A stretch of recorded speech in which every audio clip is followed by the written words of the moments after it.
This is Ken Barrow with the National Association of Black and White Men Together. And this is a podcast, and we're happy here to talk to Deej Jones. And he lives in Lawndale, California. And he's with his husband, Gary. And of course, he's a member of our local chapter, Black and White Men Together of Southern California. He comes to us from Minnesota, that's where he's lived, and in Baltimore. In that last city, he attended the Broadcasting Institute and Morgan State University. So, his current occupation is with Trinity Broadcasting, and he has worked at DirecTV and Hubbard Broadcasting. So, as an amateur broadcaster, I was really excited to get a text from him responding to my appeal for people to podcast with me on the national site. And when I think of Deej, I think of media because his occupation and his other passion, photography. Deej, how did you get into these areas? Let us know. Well, I'll start with broadcasting. Okay. I remember being in the 8th grade, and one of my teachers told the class that you all will have to start thinking about what you want to do in your life as far as a job and a career. And I remember thinking, I have no idea what I want to do. And so I went home and I thought about it. And what I came up with is that I like to listen to the radio. And so I said, well, why don't I go into radio since I like to listen to the radio? And that thought spearheaded me pursuing an action that led to me working for a radio station.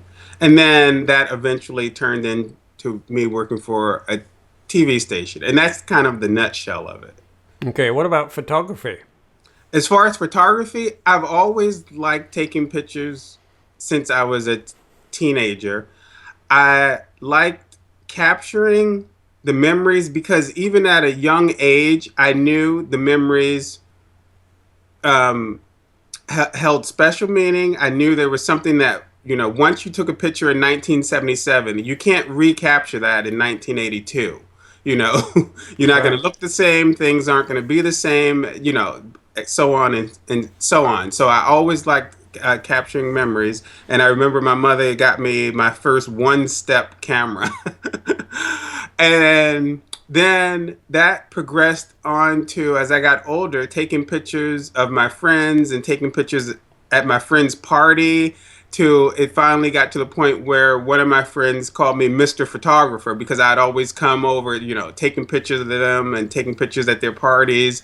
And then I kind of liked that title. And it wasn't until I moved to California when I kept meeting people who were models or actors, and they kept saying they needed pictures. And I was like, I like taking pictures. Why don't I try this on a more professional level, even though I only do it as a hobby? And sure enough, that's what I did. I didn't have any formal training, but I asked different questions from photographers. I observed and studied photographs that I liked to try to figure out, what made it special. And just having a natural ability to know what looks good in my eye. So a combination of all those things kind of led to me pursuing photography. Yeah, and that's when I think I remember you. You were actually involved with our chapter at a national convention. Yeah. You were walking around with your photography equipment, and you provided quite a few snapshots. And I have to say, you asked for credit on that, and I was early in the business on that, and I thought, well, what does he want to do that? He looks like an amateur. But then later I realized these are really very proprietary pieces of information, and whether or not you have a business card that says you're incredibly good, or you are good, or you're just trying, it's your property, and at least we should recommend it and tell people who did it. So with that little kind of brusque introduction to you at the convention, which I think you enjoyed, and certainly I did. Yes, I did. I think our friendships have blossomed, and we seem to hit it off. Yeah. So one last question before we get into the subject. Why did you get involved with Black and White Men Together? Good question. When I lived in Minnesota, oh gosh, okay, my memory's a little uh, foggy as far as how I originally learned about it, but I learned about it when I lived in Minnesota, and I believe it was through a Caucasian friend of mine, and he mentioned being in the group, if I recall correctly. It's kind of vague now. And he also mentioned going to the convention, which at the time I did not have the funds to go to. And he was actually at the 2006 convention as well. But that's when I learned about the group through him, and then started going to the meetings. And back then, the meetings were kind of sporadic. They weren't regular monthly meetings, and I don't even remember who spearheaded, or led the group. But it was when I lived in Minnesota is how I first heard about it. Wonderful. So there you have it. Deej is, that's his professional background. That's his introduction to why he's here. And I proposed to him a couple of possible questions. And the one he selected has the title of White People and Subtle Racism, which is at the heart of our chapter and national organization where we're trying to fight racism, usually out in the open racism, but certainly Deej came up with an interesting topic. So tell us a bit about how you came to think about this as a topic. Well, that's a good question as well. That every, gosh, every day of my life, not every day, but many times or many days in my life, I come across an experience, and you just know from things happening over and over again, and it's been portrayed out in movies of people.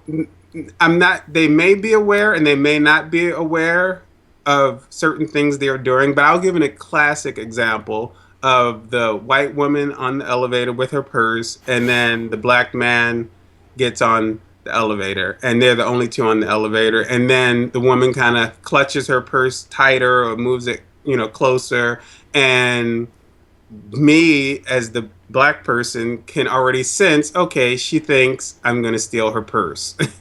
And so that's subtle racism, as opposed to maybe, bluntly, we don't serve, black people or whites only signs like back in the 60s and 50s. So I think there's a lot of examples of this that we don't realize that, especially since I'm white, I go through these things. I'm fortunate to be married to a wonderful black guy, and part of our daily routine is for me to correct myself when I walk across the street. I might be averting my gaze, or worse still, walking on the other side of the street if I see a person of color. I'm not as bad as I used to be, but basically, these things are ingrained, especially in the communities, the majority communities, and I can empathize with that. And well, I'm getting better, but it's very difficult to figure out what you're doing reflexively that can hurt people, and I can empathize with you. There's a lot of different ways. We'll get on to institutional racism, whether or not you want to comment on that, but really, the reason why our chapter gets so involved with this, we as white folks enjoy white privilege, and I've blogged on this for quite a bit. And it's a learning experience for me, Deej. I'm a European by birth, so when I came over here, I had to start from scratch and learn it. But fortunately, when I married my husband, Mac, that was a pretty fast introduction to really where we are on this. So you've talked about the classic encounters on the elevator and the purse. Can you remember, or can you give us other examples of how this works in your life, in history or now, for that matter? Yes. in history, not so much because being younger, I didn't. I obviously identified. It was only through more and more observations and comparisons of seeing how other uh, people not of color were being treated as opposed to I was, and then that's throughout the years. Then that's when you realize, okay, there. I think there's some racism going on. But I will speak of more recent examples in my life because those are fresher in my memory. One that stuck out that really upset me, and my neighbor was totally oblivious to it. And what happened is that we have a parking lot here, which you actually have been to before. It was late at night, and I get cold really easily, and I have hoodies. And so, Okay. one thing black people are judged upon is wearing a hoodie because that means you're going to rob a store or something. But I wear it because my head gets cold. I was in my parking lot. It's not a lit parking lot. I had on my hoodie. And I can't remember why I was in the parking lot, but I was there for a reason. I think I was out for a jog or a walk, and I was kind of uh, winding down. And a car pulled into the parking lot while I was there. So we have a problem of other people parking in our lot.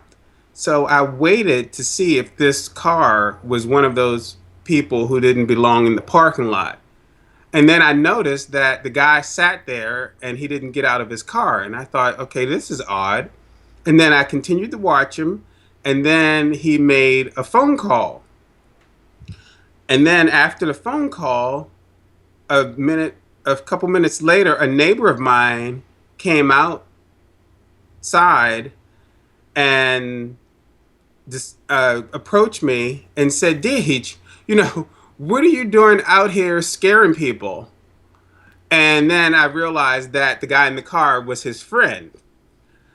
And I was very offended by what he said because then I was able to put two and two together and realize the guy was scared to get out the car because one, I was black, two, I had on a hoodie, three, it was a dark parking lot, four, he didn't know if I was going to rob or attack him, and five, he probably told his friend there's some strange black guy out here in the parking lot, and instead of my neighbor going to say, oh, that's my friend Deej, he blah blah blah, he comes over to me and says, what are you doing scaring people? And he's not a racist guy because he's invited us to a party, but his statement was definitely racist. So he treated you basically as the perpetrator and not the victim in this Yes. case. So Yes. that's very typical. So was this resolved? Were there any apologies? Did people walk away? No, because I was just so shocked and upset by it. I didn't really know how to respond. I didn't know how to react.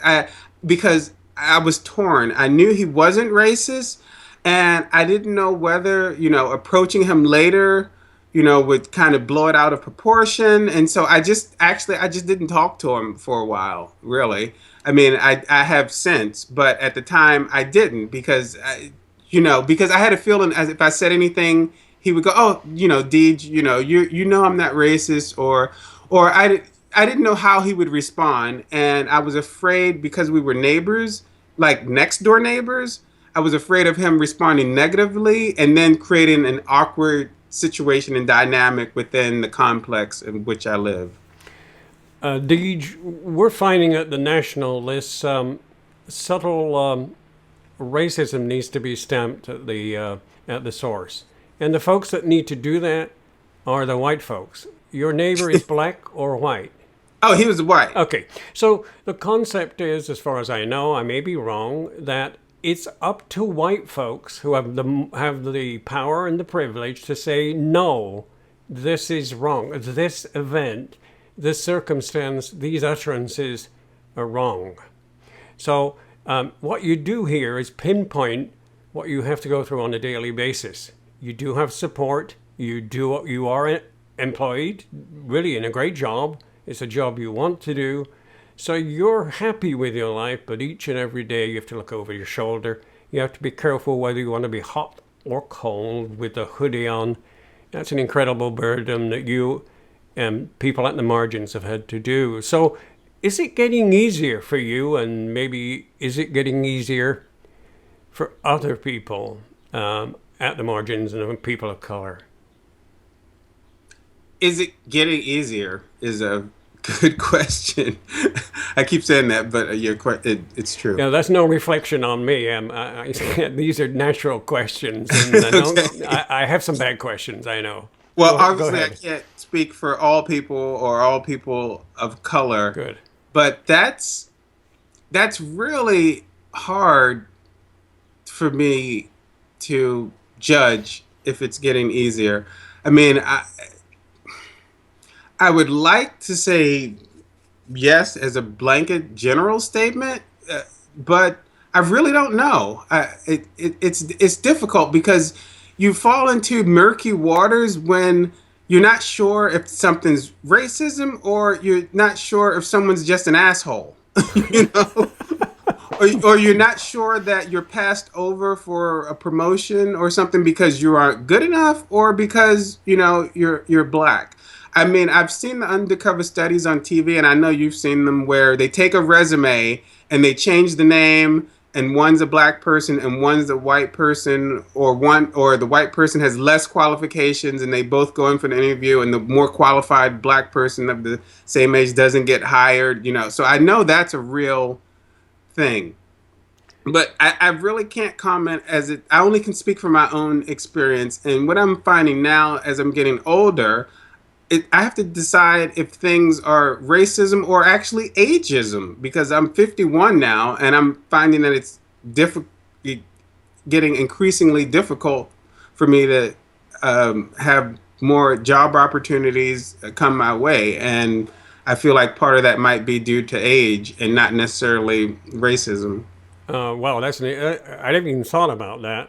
Um, I've been very fortunate throughout my career, probably because of elitism. I came from England, and people think I have a funny accent, so that goes a long way. But in your case, and in people that are having not only you're gay, if I can say that without Yes. any complaints, or I'm not outing you, and I'm gay too, so obviously that's one burden we both carry, but you carry extra burdens in terms of the color of your skin and in terms of your age. So generationally, I hadn't realized that maybe this subtle racism is getting a lot more difficult for people of your age and people of your chosen lifestyle. I'm sorry, it's not a lifestyle, but that's a bit of racism there, I imagine, and homophobia. I have to watch myself. Yes. Okay.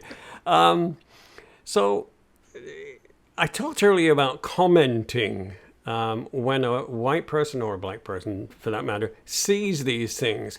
The word political correct has been overused.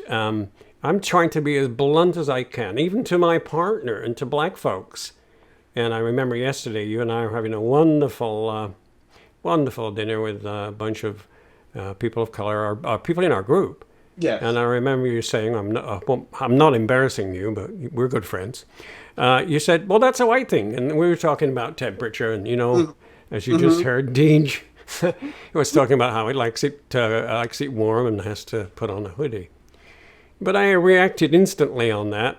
You sure did. And actually stood up and lectured him. That was white privilege in some sense because I stood up. The act of standing up like that is a physical demonstration of white privilege based on responding reflexively.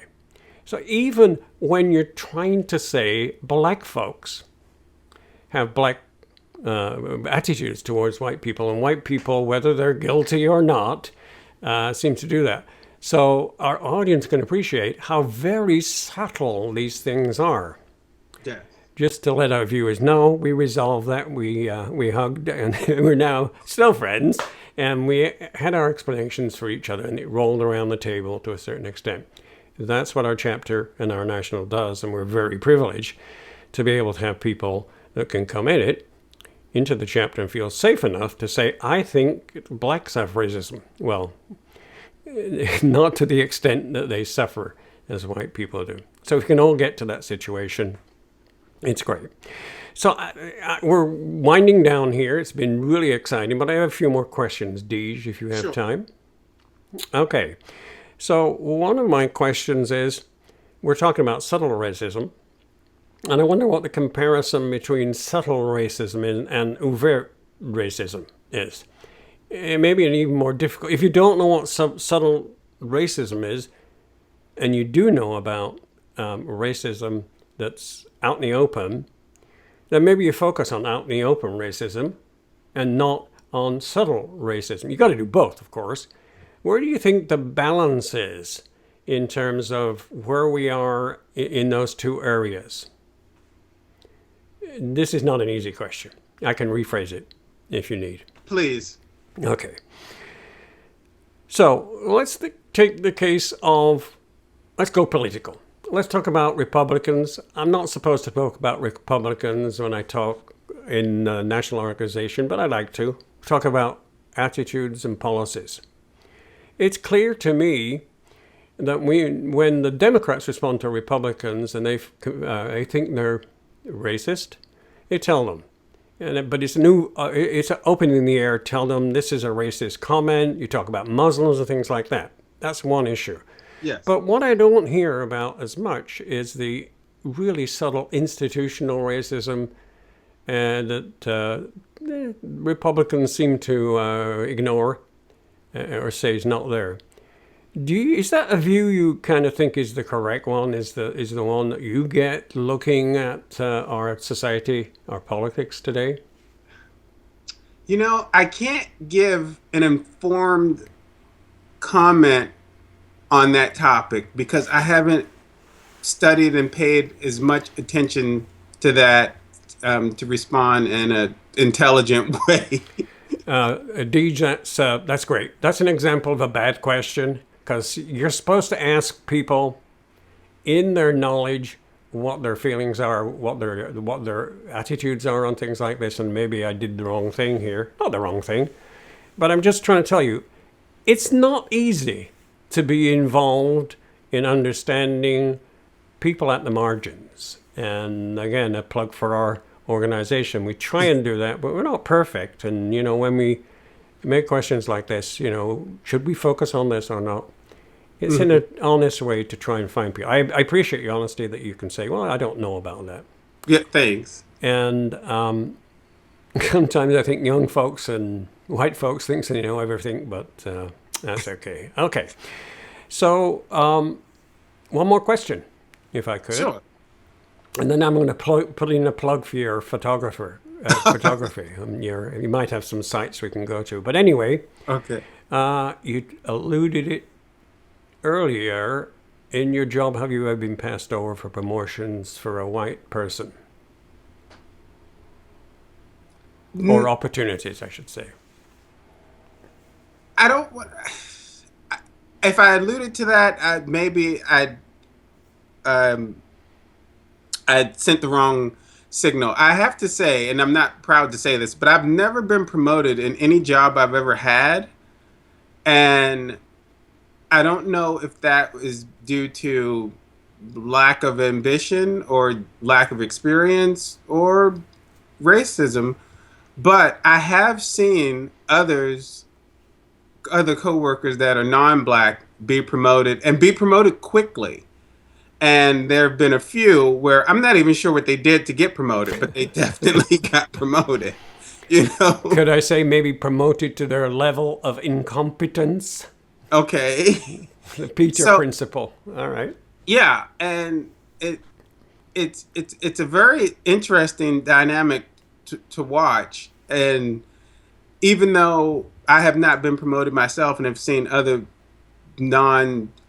persons of color be promoted, well, there've also been persons that have, I'll say Caucasians to make it simpler, Sure. that have also not been promoted as well. So I can't necessarily view that as racism, and I definitely, if I'm not qualified to do the job, or maybe am ambitious enough, then that would definitely be a factor of me, not being promoted. And now I just lost my thought of what the question was.